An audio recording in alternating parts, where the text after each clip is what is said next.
Kazakhstan is one of the world's largest countries, roughly the same size as all of Western Europe combined. During the majority of the 20th century, it was known as the Kazakh Soviet Socialist Republic and was a Soviet Union member state. In 1991, with the collapse of the Soviet Union, the nation attained independence and was liberated from communist rule. Despite its enormous size, Kazakhstan has one of the lowest population densities in the world, with a population of 19 million. Kazakhstan had the potential to become one of the world's wealthiest nations due to its low population density and abundant natural resource deposits. The West might see Kazakhstan as an autocracy, but Kazakh President Nursultan Nazarbayev does not. He says it's just a democracy that has elected the same president for almost 3 decades.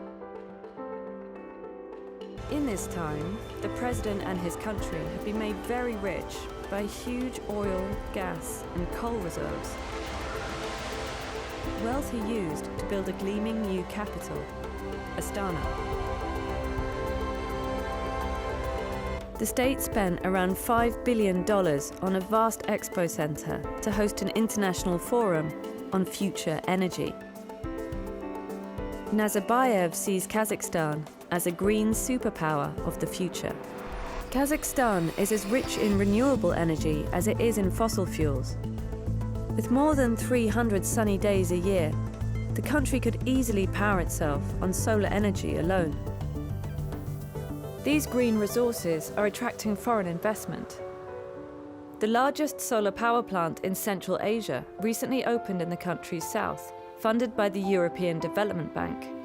Kazakhstan's mining and metallurgical oil and gas complexes must retain their strategic importance to ensure further economic growth. In his address, the Kazakh president turned attention to expansion of mineral resource base and extensive geological exploration. According to the USGS, United States Geological Survey, Kazakhstan is a leading producer of fossil fuels. Kazakhstan ranks the first in the world in terms of explored reserves of zinc, tungsten, the second for silver and lead, and the third for copper and fluoride. This is only 15% of Kazakhstan's mineral resources which have been explored so far.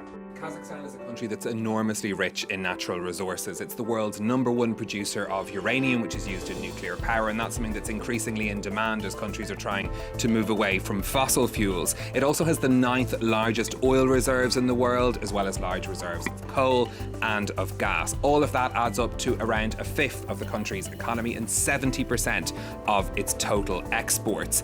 As a result of all this, Kazakhstan is by far the richest of the 5 Central Asian republics, but that wealth isn't equally distributed. The average monthly salary in Kazakhstan is about €500, and there's a big disparity of wealth between urban and rural communities. This is a country that's the size of Western Europe and has a population of just 19 million, so it's very spread out.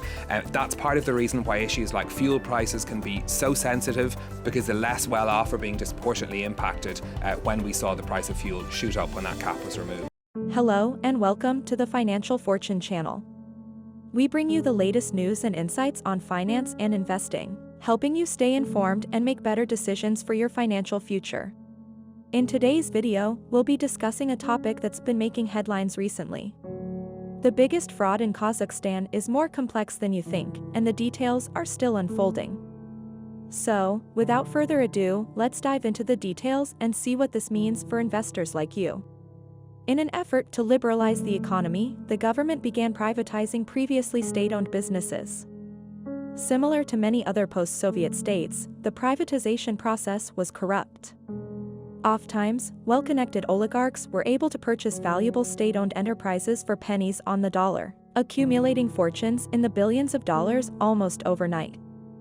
Alexander Mashkovich was among the 3 largest beneficiaries of this. Together, they acquired mines containing iron ore and other metals from the Kazakh government and established the Eurasia Natural Resources Corporation, or ENRC. Foreign investors were quick to recognize Kazakhstan's potential and eager to invest in the country. And in 2007, they had their chance.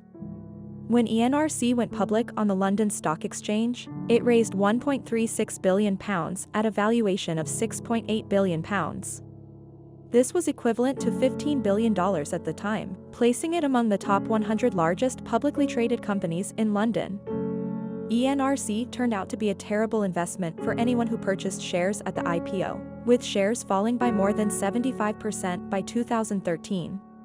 In the summer of 2014, ENRC was taken private for $4.7 billion, less than one-third of its IPO price. Prior to 6 years ago, the buyers in this take-private transaction were the same 3 Central Asian oligarchs who founded the company.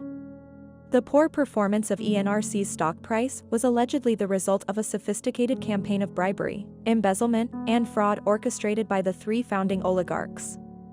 They divert funds from the publicly traded company to their own accounts. The UK's Serious Fraud Office has been investigating allegations of corruption at the highest levels of ENRC for the past decade. At first glance, this appears to be a straightforward case of post-Soviet oligarchs defrauding unwary Western investors. This is, however, only one side of the story. When the corruption allegations first surfaced in 2011, ENRC retained the services of the prestigious law firm Dutcher, which assigned its top attorney, Neil Gerrard, to the case. Gerrard was tasked with conducting an internal investigation to uncover and eradicate any corruption within the organization. Gerrard, motivated by selfish greed and a large ego, conspired in secret with the UK's Serious Fraud Office to expand the investigation's scope and defame his own clients. This precipitated a free fall in the company's share price, leaving the founding oligarch no choice but to retake the company private to protect their own interests. ENRC. After their IPO in London went well, they had a lot of money and decided to grow their business in Africa, which has a lot of valuable natural resources. So, they went on a buying spree and spent hundreds of millions of dollars to buy mines all over Africa. Some of these acquisitions were highly suspicious. In 2010, for example, they spent $300 million to buy a copper and cobalt mine in Zambia. As it turns out, this mine belonged to the 3 oligarchs who bought it in 2003 for only $6.5 million. 2 years after that, ENRC wrote down the asset by $96 million. It looked like the founding oligarchs may have been trying to make more money for themselves by selling assets to ENRC at prices that were too high. When they paid $175 million for valuable mining right, a city in the Democratic Republic of the Congo, DRC, it was their most controversial purchase. People say that the Congo is one of the most corrupt places in Africa, if not the whole world. ENRC bought the rights from an Israeli businessman named Dan Gerrard. Gerrard had bought the rights for $20 million from the Congolese government the year before. He was now selling them to ENRC for 9 times the price. It seems almost certain that Gerrard leveraged his political connections and possibly greased the wheels with some bribery to acquire the Kolwezi mining rights at an artificially cheap price. With ENRC being a London-listed company, the UK authorities had jurisdiction over the company, even in relation to its activities in foreign countries. So, in 2010, the Serious Fraud Office, SFO, in the UK looked into how ENRC got the rights to mine at Kolwezi. But they decided there wasn't enough proof to open an investigation. If there was any bribery, Dan Gerrard would have been the one who did it. There was no reason to believe that ENRC had any knowledge or involvement, but with ENRC operating in notoriously corrupt regions in Central Asia and Africa, they were on the SFO's radar. In 2010, an employee at one of ENRC's subsidiaries sent an anonymous email to Kazakhstan's chief prosecutor's office, alleging widespread corruption at the company. He said that high-ranking executives were giving supply contracts to companies owned by their relatives and getting kickbacks in return. In exchange, the deputy head of security was getting between $200,000 and $300,000 per month in kickbacks that were used to buy low-quality, often used, equipment at inflated prices. Another director bought a farm and allegedly used ENRC's budget to pay for his personal farm expenses. Given how serious these whistleblower claims were, ENRC's chief compliance officer decided that they needed to hire an outside law firm to do an internal investigation. He hired Neil Gerrard, a highly respected lawyer from the prestigious law firm Dutcher. Here is where things began to go wrong. An enemy within. Gerrard had a very large ego and was obsessed with advancing his career in the UK legal profession. A Serious Fraud Office, which is in charge of investigating and prosecuting complex cases of white-collar crime, is one of the most prestigious agencies to work for. Becoming the director of the SFO would be the dream job for any white-collar lawyer in London. Gerrard was so focused on his career that he told some of his friends that he was offered a job as the director of the SFO, but turned it down because the pay was too low. Dockhart stated on his profile on Dockhart's website that he had been shortlisted for the position of director of the SFO. This was entirely false. The SFO had never made him a job offer, and he was never even on a short list. But this was just the start of his embellishments. In 2011, he applied to become a partner at Dutcher, one of the most prestigious corporate law firms in the United States and the United Kingdom. In the interview, he said that he expected to generate £12 million in fees per year. Dutcher hired him because he impressed him with his confidence. Gerrard landed ENRC as a client shortly after joining Dutcher to conduct the internal investigation into the whistleblower complaint in Kazakhstan. Despite the fact that ENRC was a large corporation, the case was not overly complicated. Because ENRC was not the subject of any law enforcement investigation, this was strictly an internal investigation. It wouldn't take long to investigate any whistleblower allegations and write a report for the audit committee. Gerrard would only be able to charge them a few £100,000 worth. This was a big problem. The only big client he was able to get was ENRC, and he didn't even come close to making the £12 million he said he could. His pretense of being a powerful attorney was quickly crumbling. To further his investigation and increase his fees, he needed to uncover as much dirt as possible about ENRC.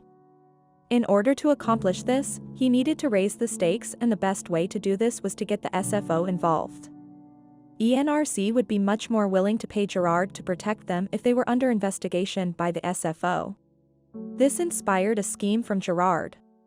Cameron Finley, a security consultant hired by ENRC to assist with the internal investigation, was present for his meeting.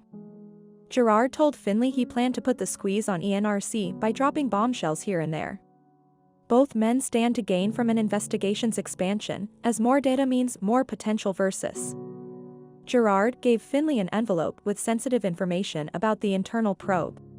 Finley, and finally gave them to a third coworker named Robert Trevelyan, who knew someone at the Sunday Times, the largest newspaper in the UK. The Sunday Times had no problem running a story that blew the whistle on corporate corruption. The plan is for the SFO to notice the news story and launch a probe. The SFO probably would have read the article anyway, considering the Sunday Times' massive readership. Gerrard met with SFO Director Richard Alderman behind closed doors to give him a heads up just before the report was released, just to be safe. One day after the Sunday Times article was published, the SFO sent a letter to ENRC saying that they would start investigating alleged corruption at the company. What Neil wanted was finally in his grasp. Through initiating a probe with the SFO, he raised the stakes and positioned himself to earn millions of pounds in legal fees. Immediately after ENRC received the SFO letter, Gerrard met with Finley and Trevelyan at a high-end London restaurant. According to Finley, Gerrard was ecstatic. He allegedly said, "Right, boys, I'm in rape mode, quo right, boys." It seems that he was making a figurative reference to rape to indicate that he plans to exploit his client. He also expressed his intention to, quote, "screw these efforts for £25 million, presumably meaning that he intended to generate £25 million of legal fees from ENRC. It is not typical for a lawyer to discuss raping a client, whether in a metaphorical or literal sense. Gerrard, a lawyer, was hired by ENRC to conduct an internal investigation into allegations of corruption. However, he instead used this opportunity to gather incriminating evidence against the company and leaked it to the authorities and the press. He also gave ENRC faulty legal advice to sabotage their defense and earn more fees. Gerrard exaggerated the significance of certain findings, such as a scholarship fund being perceived as a bribe, in order to expand the investigation and earn more money. He also portrayed himself as a hero, claiming to have uncovered significant malpractice within the company, when in reality, much of it was uncovered as a result of his own actions. Throughout all of this, Gerrard's leaks to the press became increasingly brazen, and he even gave a glowing profile of himself in one article. Overall, it appears that Gerrard was more interested in furthering his own interests and reputation than helping ENRC resolve the corruption allegations. Perhaps Gerrard's boldest admission of brazenness to the Financial Times came in 2013. He showed them a PowerPoint presentation about the internal investigation that ENRC had given to the SFO. However, Gerrard doctored the PowerPoint to make it much more damaging to his client.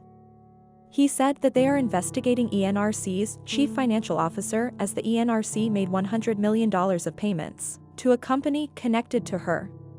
Despite the fact that these allegations had previously been investigated and the CFO had been cleared of any wrongdoing, Gerrard continued to smear her.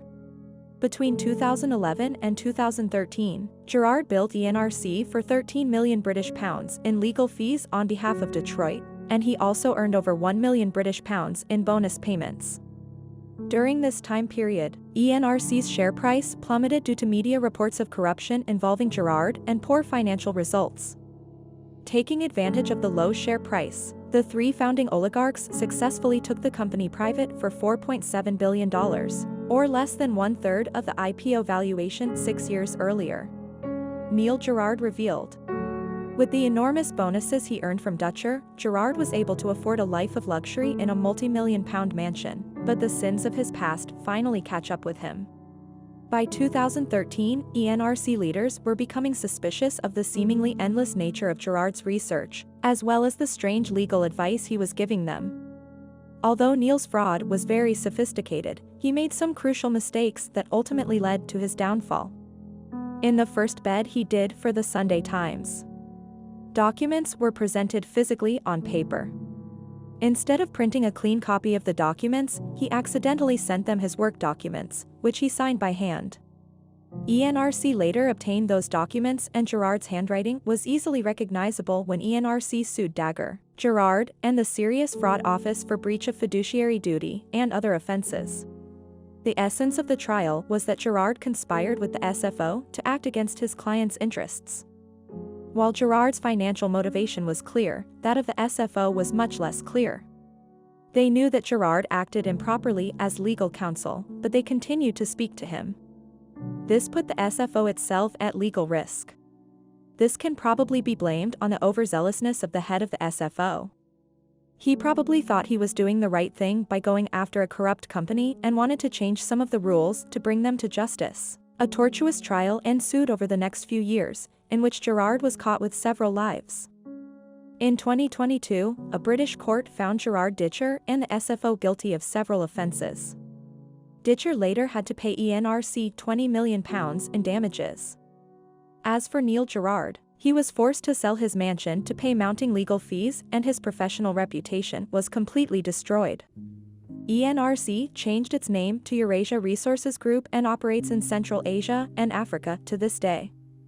The SFO's investigation is technically not over, but due to the highly improper nature of the investigation, much of the evidence is inadmissible in court. This makes it highly unlikely that the company will ever be sued. The fact that ENRC fell victim to this lawyer's crime does not mean that he is innocent of corruption. It is indisputable that the founding trio of oligarchs own various interests in Africa that ENRC bought at apparently inflated prices, and some involved bribery. Subsidiaries in Kazakhstan, although their extent is unclear. In addition, there have been a number of suspicious deaths in the years since ENRC went private that may or may not be related to the company. In 2015, two ENRC employees, James Bethel and Garrett Stardom, suddenly left their jobs. They worked for the company in Africa. After their breakup, they both left for Missouri, USA, where they died the same night in their shared hotel room. The official cause of death for both men was malaria. They had traveled from Africa, where they probably would have contracted the disease, but they had already been in the US for 2 weeks, so it seems very coincidental that they died around the same time. Both men could be key witnesses in the SFO investigation. In 2016, South African geologist Andre Becker was found dead in his burnout car in Johannesburg. Baker has previously raised doubts about the apparently inflated prices ENRC paid for some African mines. We will probably never know the full story of the untimely deaths of these 3 men. Thank you for watching this video on the Financial Fortune channel. We hope you found the information and insights shared helpful in understanding the complex nature of the biggest fraud in Kazakhstan. As always, it's important to stay informed and make informed decisions about your investments. If you have any questions or comments, please feel free to leave them below. Don't forget to subscribe to our channel to stay updated with the latest news and insights on finance and investing. And if you enjoyed this video, please like and share it with your friends and family. Until next time, this is the Financial Fortune Channel, signing off.